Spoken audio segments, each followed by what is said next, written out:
This video is not sponsored. I'm not going to name any brands, and there aren't going to be any affiliate links in the description. We're just hanging out, having a cup of tea, and you say, hey, Jess and Jericho, what are the worst cat food brands? What should I avoid?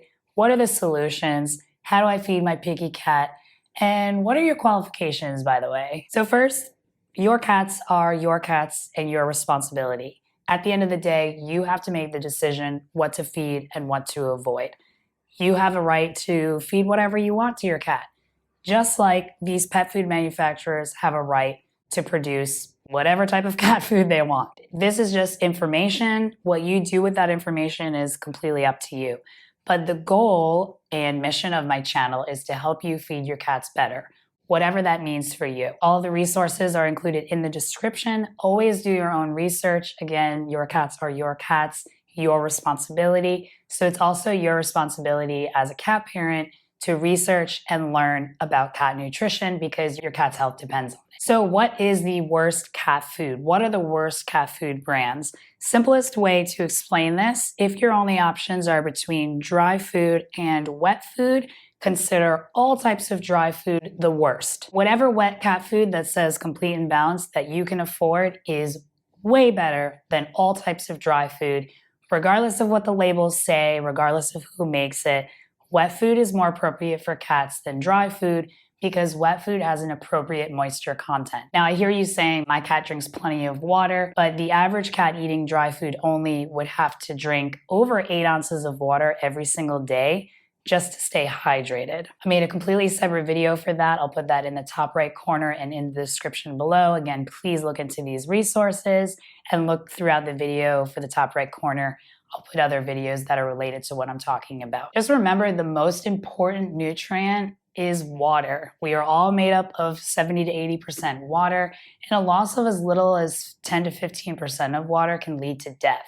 Cats can live 2 weeks without food, but they can't live more than a few days without water. So just remember that water is essential for life. Water is essential for proper digestion. Water is essential for proper urination flow. Your cat's kidneys and his urinary tract need water. So just think of all the cats that are sent home with a bag of dry food and a bag of fluids. Like, your cat clearly needs hydration and water. Yes, fluids have electrolytes and stuff too, but the main importance there is water. Water is essential for your cat's health, for everyone's health. And cats just don't have that natural thirst drive because their natural prey are 70 to 80% moisture. Wet food is 70 to 80% moisture. Dry food is only 10% moisture. If you want to go further into this list, you want to do better than the lowest, cheapest wet food that you can afford. You want to do better. Basically, the worst cat food brands also manufacture junk food for human. So you have to take a step back and ask, if they're producing junk food for humans, how could their pet food be healthy? Like, the manufacturers were like, you know what, let's produce junk food for humans, but let's make healthy cat food. You know what I mean? It's like, these are multi-billion-dollar companies. There's a lot of moving parts. There's a lot of people to pay. You have to pay someone to formulate the food. And I'm not saying that these companies don't know how to formulate. The point is, if their food for humans is junk, why would their food for cat food be any different? So you have to think about all of these moving parts and all of these different people that need to get paid. The formulation service, that's a payment right there. All of the vendors, the processing plants and slaughterhouses, and the restaurant grease that they upcycle for pet food. You actually have to manufacture the product. The label itself, I mean, all of the different marketing and advertising that goes into the product. So you have to think about all of these costs. How can they make the cat food at such a cheap price when they have to pay all of these different things? So you have to think about, well, the ingredient quality is probably not that great. That's how they're able to stay in business and produce a cheap, inexpensive product. Now you might be saying, well, these human food companies make nice candy bars, and if I eat a candy bar once in a while, I'm not gonna die. Yeah, you're probably right. A candy bar once in a while is probably fine. But we aren't feeding processed food to our cats once in a while. Most people are feeding kibble exclusively or most of the time. So it's every single meal, every single day for weeks and months and years. So imagine if we had like kibble version for humans, basically like meat flavored granola. It's like contains all of the amino acids and vitamins and minerals and everything that we need in a dry cereal form. Now imagine if you ate that dry cereal, no milk, no fruit on top, no nut butters, whatever, no fixings. Imagine if it was dry cereal only, and that's the only thing you ate for breakfast, lunch, dinner, for your snack, all day, every day for weeks and months and years. Would you survive? Probably. But would you thrive? Would you be the healthiest that you could be? Would you be able to go for walks and play sports and do physical activities? Would you feel mentally sharp? These are kind of the things that you have to think about. Yeah, again, eating a candy bar, eating fast food every now and then is probably fine, but our cats aren't eating this stuff every now and then. They're eating it all day, every day for weeks and months and years. So you have to keep in mind it's the long-term consumption of poor quality foods that lead to ill health. We don't get overweight overnight. Our cats aren't going to get overweight overnight. So you have to think about the long-term consumption of these highly processed foods. Another big con to dry food is the high amounts of carbohydrates that are in the product. Carbohydrates and starchy ingredients are required in dry food because it's cooked and pressurized multiple times. And those starchy ingredients hold the kibble ingredients together. That's what gives it the kibble shape. So without those carbs and starches, the ingredients would just fall apart. You wouldn't have that compact kibble shape. And carbohydrates are not appropriate for cats in such high amounts that they put into these pet foods. So you have to use the guaranteed analysis because guess what? AAFCO does not require pet food companies to put carbs on the guaranteed analysis. We have to do that math ourselves. So you have to use the guaranteed analysis numbers to get an approximate amount of carbs. And you also have to convert that to a dry matter basis because wet food and dry food have completely different moisture contents. So to compare them properly, you have to remove the moisture. That way you're just looking at the dry matter of the food. So I analyzed over 80 different dry pet food brands, and the average carb amount on a dry matter basis, again, this is approximate, the average was 33%. And the highest that I saw was 49%.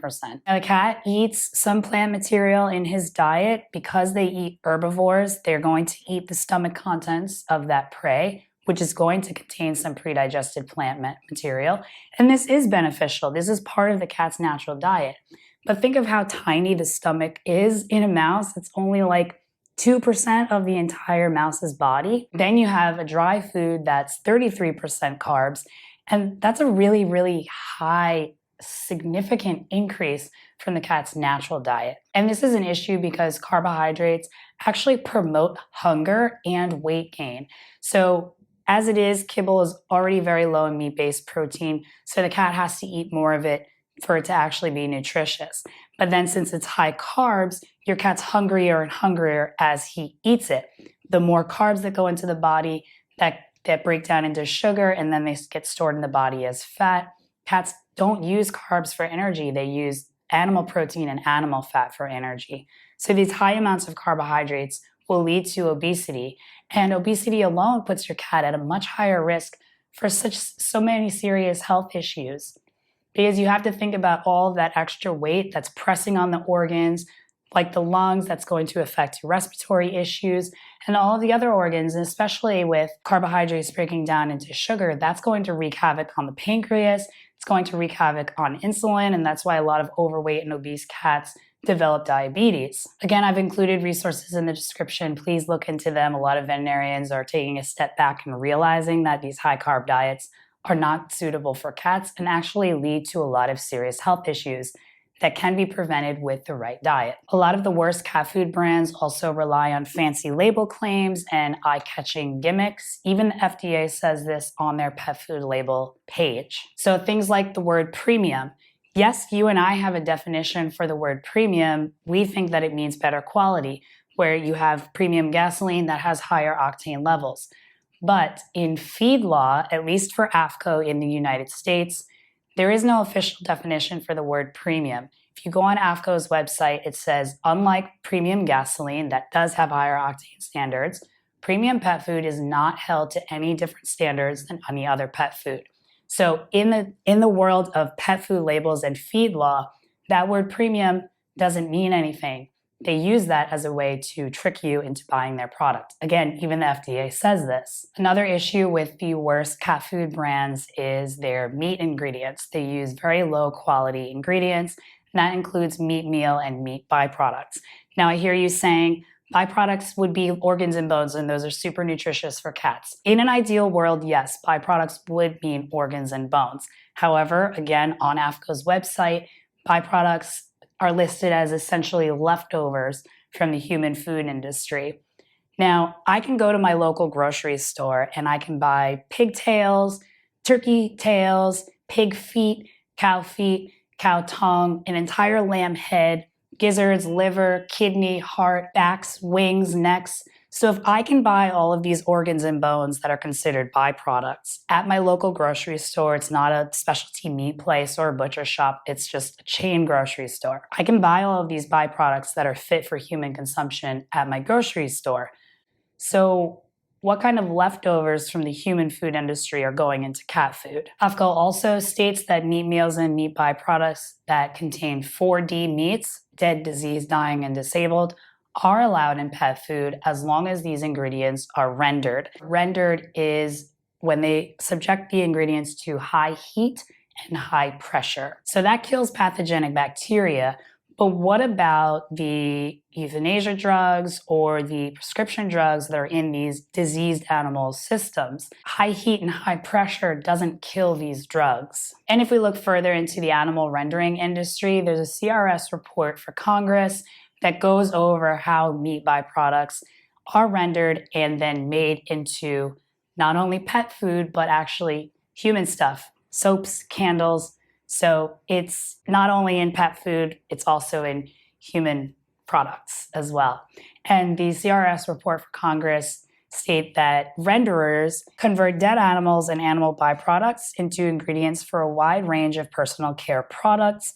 Renderers annually convert 47 billion pounds or more of raw animal materials into approximately 18 billion pounds of products.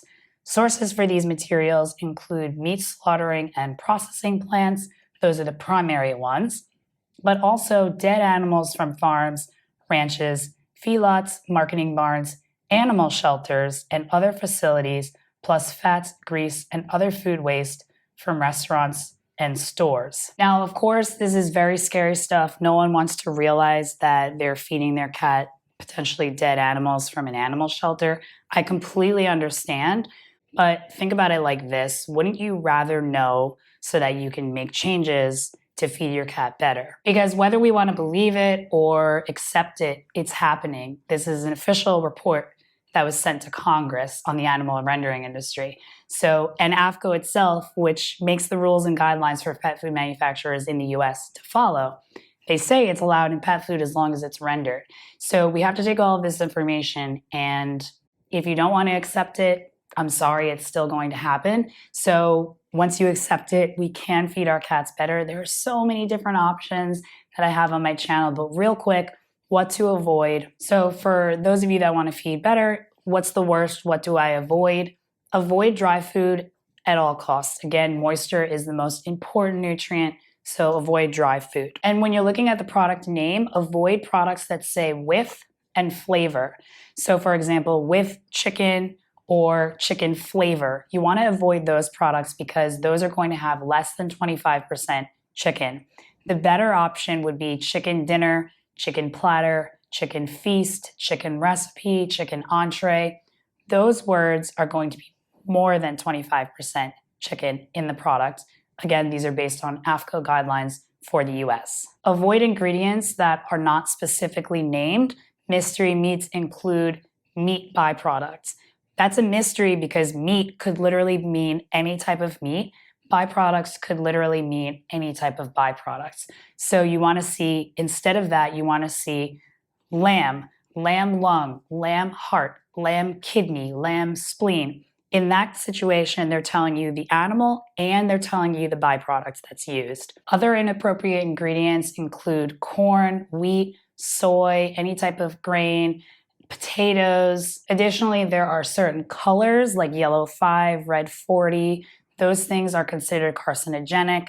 There are also preservatives like BHA, BHT, ethoxyquin. These are also known carcinogens. You'll also want to avoid high carbohydrate foods, and if you're avoiding dry foods, then you're already going to avoid high carbohydrate foods. Typically, wet foods are lower in carbohydrates automatically simply because they're wet. Again, carbohydrates and starches are required in dry food because that's what holds it all together. Whereas wet food, it's wet, and unfortunately they add thickening agents and gelling agents, which aren't appropriate for cats.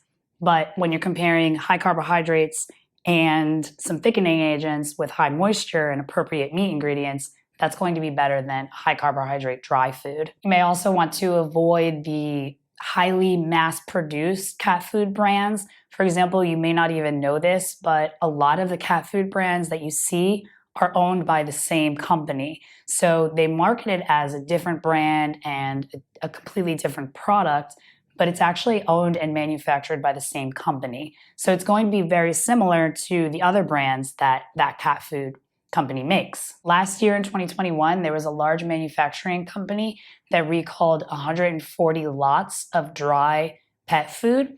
And it wasn't just one brand, it was like 10 or 15 different brands. So again, you think that they're completely separate, but they're actually not. And that dry food recall was due to potential salmonella contamination. So you might be thinking that kibble is this superior food that's completely impervious to bacteria, but it isn't. Now, at this point, I don't want you to think, oh, we're doomed. You know, there's nothing for me to choose from. That's all of the brands that are at the grocery store. That's not the case. There are options, there are solutions, and I'm here to help. Yes, this is scary stuff, but this is just information. I'm not the one producing these cat food brands. I'm not the one that's putting crappy ingredients in cat food. I'm the one that's telling you all of this stuff and opening your world to this stuff, but I'm also here to help you find a solution for your individual situation. I feed Jericho raw and whole prey. I completely understand that's not the solution for everyone. And I'm not here to tell you feed raw or your cat's gonna die. No, that's absolutely not true. The solution is to feed a 100% high moisture diet. And again, if the best that you can afford is something that you find out that isn't the best quality, but it's a wet food, it says complete and balanced, do that. That's still so much better than feeding dry food only. Because again, water is essential for life. You can also upgrade your cat's current food with some fresh food that you buy at the grocery store. As long as you keep it under 15% of your cat's total daily intake, it won't offset the balance of nutrients. So you can get chicken breast at the grocery store, cook it lightly, top your cat's food with that, and that's going to provide a massive upgrade to your cat's nutritional intake. Again, I have different videos that cover these topics very well. Please look in the description for those so that you can do it properly. Because I also don't want you to feed an unbalanced diet, because even if you feed 100% fresh food, if it's unbalanced, that's worse than processed food, because at least processed food is formulated to be complete and balanced. And again, you have to think about long-term health. Maybe your cat looks and feels better eating fresh food, even if it's unbalanced. But later down the line, you're going to have nutritional deficiencies, and nutritional deficiencies also don't show up overnight.